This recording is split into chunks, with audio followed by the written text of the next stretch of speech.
کبھی کبھی لڑکیاں ماں باپ سے نہیں ملتی یا کسی بات کو دل میں لگا کے بیٹھ جاتی ہیں کہ ماں باپ نے ہمارے ساتھ میں ایسا کر دیا، یہ کیسے قیمت پہ نہ کرے، وہ ماں باپ ہیں، وہ سوچ سمجھ کے کرتے ہیں۔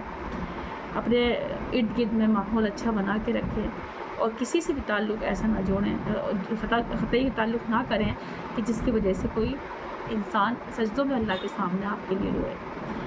تو یہ پیج نمبر 215 پہ تھا۔ نمازوں کو قائم کریں اور حدیثوں کو کھولیں۔ یہ فتنوں کا دور ہے، اس فتنے میں سے اگر بچنا چاہتے ہیں تو اپنے ایمان پہ کام کریں۔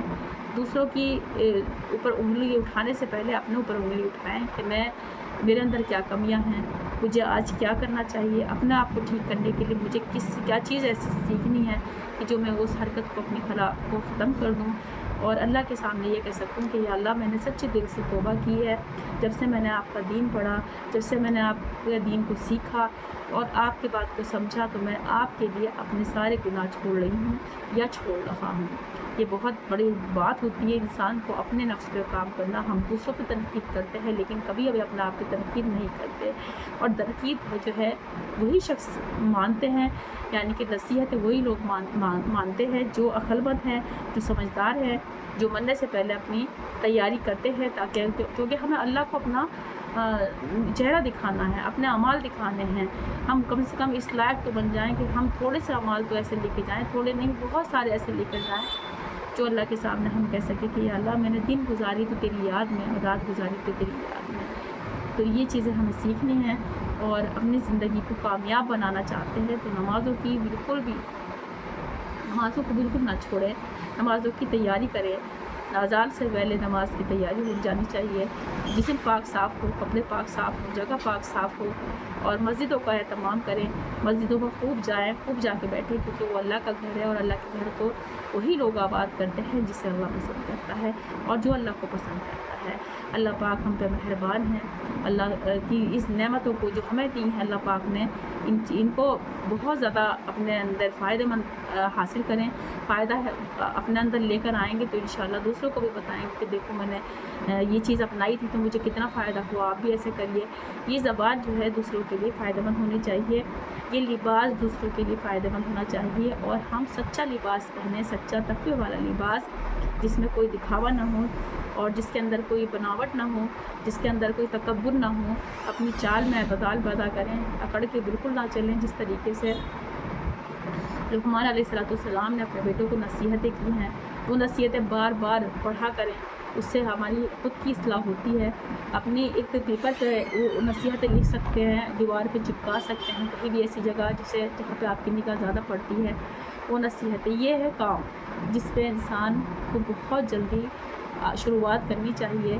ہم دنیا کی چیزوں کو دیکھ کر تو شروعات کرتے ہیں کہ ٹرینڈ کی بات کرتے ہیں، ہر چیز کی بات کرتے ہیں، لیکن کبھی اس ٹاپک پہ ہم نہیں جاتے کہ ہماری پرورش جو ہے وہ اللہ نے کیسے لکھی۔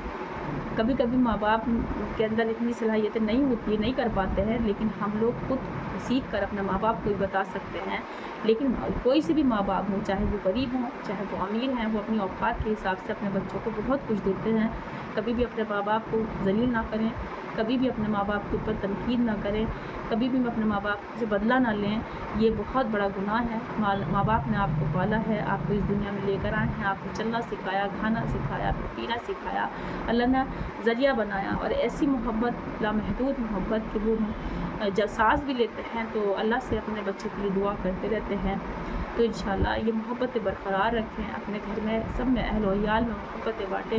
محبتوں کی بہت کمی ہے، ہم لوگ غیر ضروری جگہ محبتیں بانٹتے ہیں جہاں پہ ضرورت نہیں ہے، جہاں پہ اللہ نے منع کیا ہے۔ وہ محبتیں جو حرام ہیں وہ رشتے نبھاتے ہیں، اس پہ کام کرتے ہیں، لیکن کبھی بھی ان کا رشتوں پہ کام نہیں کرتے، جس کی وجہ سے گھر برباد ہو جاتے ہیں، ٹوٹ جاتے ہیں۔ ایک دوسرے پر تنقید کرنے سے گھر ٹوٹتے ہیں، ایک دوسرے کے اوپر بہتان لگانے سے گھر ٹوٹتے ہیں۔ زبان اگر اچھی ہو اور کردار اچھا ہو تو کبھی گھر نہ ٹوٹے۔ تو اس لیے بہتر یہ ہے کہ زندگی کو آباد کریں اور اپنی طریقے سے زندگی کو سمجھنے کی کوشش کریں کہ اللہ ہم سے کیا چاہتے ہیں، اللہ کے رسول ہم سے کیا چاہتے ہیں۔ اللہ نے ہمیں قرآن شریف بھیجا، نماز سکھائیں، نبی پاک صلی اللہ علیہ وسلم کے ساتھ کے ہاتھوں یہ تحفہ بھیجا کہ ہم جب چاہے جیسے چاہے مصلی بچھا کے اللہ سے اپنی شکایت کر سکتے ہیں۔ تو انشاءاللہ بہتر انسان وہ ہے جو پرہیزگاری کو اختیار کرتا ہے، مرنے سے پہلے مرنے کی تیاری کرتا ہے، اور اس حدیث کے ذریعے سے بہت فیضیاب ہو جائیں۔ میں تو دعا کرتی ہوں کہ اللہ پاک گھر گھر یہ حدیثیں پہنچیں اور گھر گھر حدیثیں کھلنی شروع ہو جائیں۔ اپنے بچوں پہ بہت دھیان رکھیں، وقت بہت برا ہے، ان کہاں جا رہی ہیں، کہاں دیکھ رہی ہیں، کیا دیکھ رہی ہیں، کس کے ساتھ بیٹھی ہے، کیسی صحبت میں ہیں، اس چیز پہ بہت دھیان دیں۔ اپنی بھی اصلاح کرتے رہیں۔ جب گھر کے بڑے اچھے ہوتے ہیں تو وہ ہر چیز کو لے کے چلتے ہیں، تبھی تو کہتے ہیں کہ جب ایک پریوار بنتا ہے تو بڑوں کا سمجھدار ہونا بہت زیادہ ضروری ہوتا ہے۔ جب بڑے سمجھدار ہوتے ہیں تو زندگی بہت اچھی بنتی ہے، کردار اچھا بنتا ہے۔ ہر وقت پناہ توبہ کرتے رہیں اللہ سے، توبہ استغفار منہ پہ رکھیں کہ ہمیں پتہ نہیں چلتا کہ ہم اسے کبھی کبھی ایسے الفاظ ادا کر دیتے ہیں جو اللہ کو بہت برے لگتے ہیں۔ تو اس لیے گناہ جو ہے کرتے تو ہے انسان کے، لیکن یہ تو اشرف المخلوقات ہے، یہ گناہ کرے گی لیکن توبہ بھی کر لے وہ بہترین انسان ہے۔ تو توبہ جو ہے کرنی ہے، اور بہت ساری توبہ کے ساتھ میں استغفار کے ساتھ میں اللہ کو راضی کرنا ہے۔ اللہ راضی ہو جائیں گے تو انشاءاللہ دنیا بھی ہمارے قدموں تلے اللہ ڈال دیں گے۔ تو انشاءاللہ مجھے یقین ہے کہ اس حدیث سے، اس بات سے آپ کی بہت زیادہ اصلاح ہوگی۔ اور اگر کوئی بات ہے ایسی ہے کہ جو پوچھنا چاہتے ہیں تو کمنٹ پہ کر لکھ دیں، میں انشاءاللہ مفتی صاحب سے پوچھ کے آپ کی ضرور سوالوں کا جواب دوں گی۔ اور مجھے یقین ہے کہ آپ لوگ مجھے سبسکرائب بھی کریں گے، لائک بھی کریں گے، شیئر بھی کریں گے، اور میری یہ ویڈیو دوسروں تک ضرور پہنچائیں گے۔ واقعی ہو رہا الحمد للہ رب العالمین، لا الہ الا اللہ محمد رسول اللہ۔